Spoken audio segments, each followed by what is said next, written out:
Hai sobat, gimana kabar kalian? Semoga disehatkan selalu dan banyak rezekinya, amin.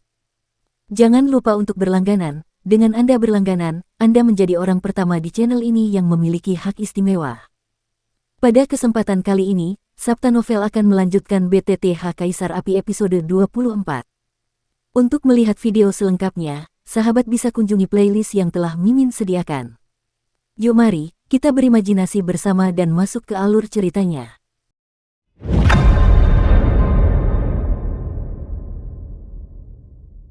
Suara seru Yueyu segera berbalik untuk melihat ke arah api bersuhu tinggi berwarna putih susu yang menakutkan di depannya, dan ketika dia melihat putrinya Yueru, sedikit rasa lega muncul. Ketika aku pergi ke pegunungan Warcraft untuk berburu monster, aku secara tidak sengaja terluka oleh api 9 meter di tubuh burung pipit 9 meter yang sebanding dengan level Do di bintang 6. Tidak dapat dipadamkan, aku telah menggunakan banyak metode dan tidak dapat menghapus jejak api, dan api itu akan melahap vitalitasku. Hari ini, aku tidak punya waktu, bahkan jika aku membaca banyak buku kuno untuk menemukannya. Secercah harapan. Dikabarkan bahwa peri api atau api suci adalah raja api di dunia, dan mendapatkan salah satu dari mereka mungkin dapat menyembuhkan api 9 ketenangan ini. Pria paruh baya di kamar yang awalnya berada di tempat tidur menatap Xiao Yi. Teman kecilmu benar-benar hebat, kau benar-benar bisa memiliki benda langka seperti peri api. Kalau begitu, nyawa orang tua ini akan diserahkan kepada teman kecilmu. Mari kita ucapkan selamat tinggal pada hidup dan mati, jangan khawatir. Sebuah suara tegas terdengar dari dalam rumah. Xiaoyan perlahan mendekati ruang samping, dan cahaya lembut redup keluar. Xiaoyan mendorong pintu kamar luar dengan lembut. Kamar dalam memiliki cukup banyak ruang.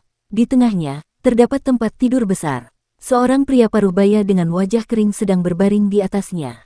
Di sekitar tempat tidur, beberapa pelayan sedang menunggu. Sibuk dan sibuk, mendengar suara pintu, mereka saling berpandangan dan bergegas berjalan turun. Tanda tanya. Perlahan-lahan mendekati tempat tidur besar, Xiaoyan menyapukan pandangannya ke tempat tidur, dan menemukan bahwa wajah Yueyu samar-samar ditutupi oleh warna abu-abu hitam yang besar, dan ada sedikit tanda kematian di wajah yang tenang itu. Ini benar-benar serius, kata Xiaoyan dengan suara rendah, sambil melirik wajah lelaki paruh baya itu yang hampir menginjak liang lahat dengan separuh kakinya. Ya, racun api semacam ini yang dapat melahap kekuatan hidup. Aku khawatir bahkan pembangkit tenaga listrik Do di bintang 6 tidak akan berani mengacaukannya dengan mudah. Ayah dapat bertahan hidup selama bertahun-tahun, dan dia telah mencapai batasnya.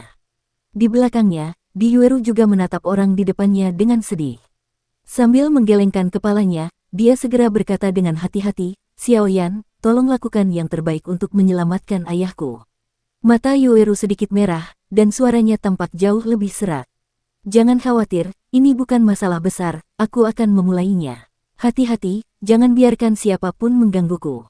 Xiaoyan pun setuju, lalu berkata pada Yueru. Keadaan di depanku hanya bisa dihilangkan dengan membungkus api aneh di tubuh Yuyu dengan kekuatan jiwa, jadi ia membutuhkan tempat yang tenang yang tidak akan diganggu oleh orang lain.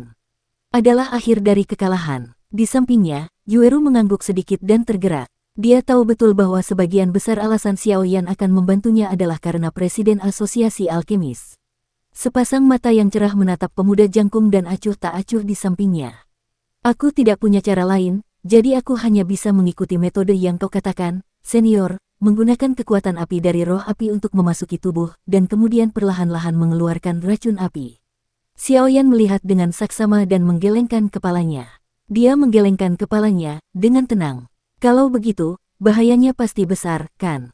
Mendengar ini, Yueru berbisik sedikit ragu-ragu. Dukung terus channel YouTube Sabta Novel. Kurang dari 50% kepastian. Di dalam rumah yang sunyi, Yueru tampak berbicara dengan suara pelan, sesekali mengalihkan pandangannya ke dua orang di samping tempat tidur, dan seiring berjalannya waktu, memperhatikan keringat yang menetes di wajah ayahnya dan urat biru di lengannya yang berdenyut-denyut, mata Yueru menunjukkan sedikit kecemasan dan kegelisahan. Bukannya dia takut Xiaoyan akan meracuni ayahnya, hanya saja metode menghilangkan racun ini membuat Yueru merasa tertekan. Ayahku sudah terlalu menderita dalam mengurus keluarga ini, dan sekarang dia menderita kesakitan yang begitu dalam, bagaimana mungkin Yueru tidak merasa tertekan? Wajah Xiaoyan masih tenang, jari-jari di punggung Yueyu sedikit gemetar, api putih susu samar terus-menerus diselimuti oleh kekuatan jiwa, dan kemudian dengan hati-hati memasuki tubuh yang terakhir, secara bertahap menggunakan suhu tinggi untuk mengeluarkan mereka yang ada di tubuhnya. Itu telah menyerang racun api 9 ketenangan yang menempel pada tulang. Api putih susu melilit tulang hitam itu. Meskipun keduanya tampak berdekatan, tetapi jika diperhatikan dengan saksama, Anda dapat menemukan bahwa ada celah yang sangat kecil di antara keduanya. Suhu api yang berbeda itu terlalu mengerikan. Jika bersentuhan langsung dengan tulang Yueyu, bahkan jika lawannya adalah Dodi yang kuat, dia pasti akan terluka parah atau bahkan mati dalam sekejap. Suhu tinggi yang membara menembus dari nyala api, lalu perlahan-lahan memanggang tulang-tulang hitam legam itu. Saat api putih susu itu terus berasap, gumpalan kabut hitam diam-diam keluar dari tulang-tulang itu, dan sebelum melarikan diri, sekumpulan api putih susu itu menukik masuk, membungkus, dan memanfaatkan suhu tinggi yang mengerikan itu untuk secara bertahap membakar kabut, racun merek yang bahkan harus ditangani dengan bermartabat oleh Kaisar Dou yang kuat itu, dan berubah menjadi ketiadaan. Akan tetapi, ketika Xiaoyan menggunakan api aneh itu untuk membakar kabut hitam, dia tidak menemukannya. Pada saat kabut hitam hendak menguap, beberapa benda hitam yang tidak dapat dijelaskan ternyata perlahan-lahan bercampur dengan api putih susu, dan segera menjadi sunyi senyap. Ei menggunakan kekuatan yang kuat untuk menyingkirkannya. Seiring berjalannya waktu dengan tenang, tulang-tulang hitam legam yang terbungkus dalam api putih susu Xiaoyan berangsur-angsur kembali ke warna normalnya dengan kecepatan yang terlihat oleh mata telanjang. Saat ini, seluruh tubuh di Yuyu basah oleh keringat. Wajah setengah baya itu tampak seperti sudah berumur puluhan tahun, berkedut terus-menerus, dan suara menghirup udara dingin keluar dari celah-celah giginya. Menyegarkan. Sudah lama sekali aku tidak menyegarkan diri seperti ini. Adik laki-lakiku benar-benar hebat. Yueyu merasa bahwa api 9 ketenangan, yang telah lama bercokol di tubuhnya tanpa bergerak, sebenarnya perlahan-lahan mundur di depan api putih susu yang dikendalikan oleh Xiaoyan. Rasanya seolah-olah ketakutan Zhou Yuhuo berasal dari hati. Peri api ini benar-benar kuat. Yueyu hanya ingin melihat Xiaoyan lebih dekat, tetapi dia tidak dapat membayangkan bahwa 9 api neter di tubuhnya semakin terjepit di satu tempat, dan tinjunya langsung mati. Terjepit sampai mati, urat-urat biru bergoyang di lengannya, seperti ular kecil, suara Yueyu sedikit serak dan gemetar. Di belakangnya, dahi Xiaoyan juga dipenuhi keringat.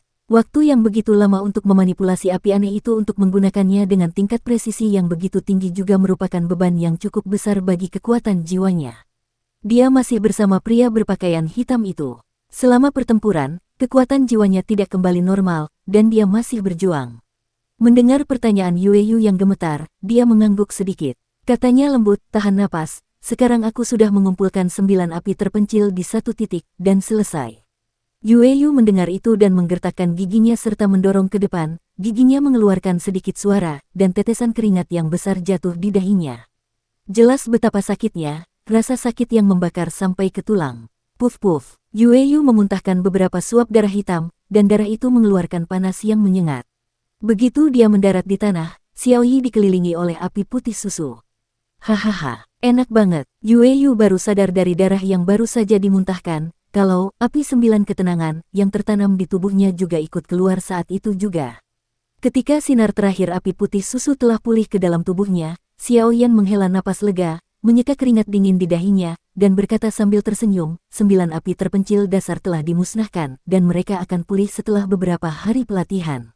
Ayah, Yueru melihat wajah ayahnya kembali berlumuran darah, dia tidak peduli dengan keberadaan Xiaoyan di ruangan ini, dia menukik ke arah ayahnya yang baru saja lolos dari bahaya, dan langsung menangis. Ayah, aku bilang ayah akan baik-baik saja. Apakah menurutmu semuanya baik-baik saja sekarang? Wu gelombang.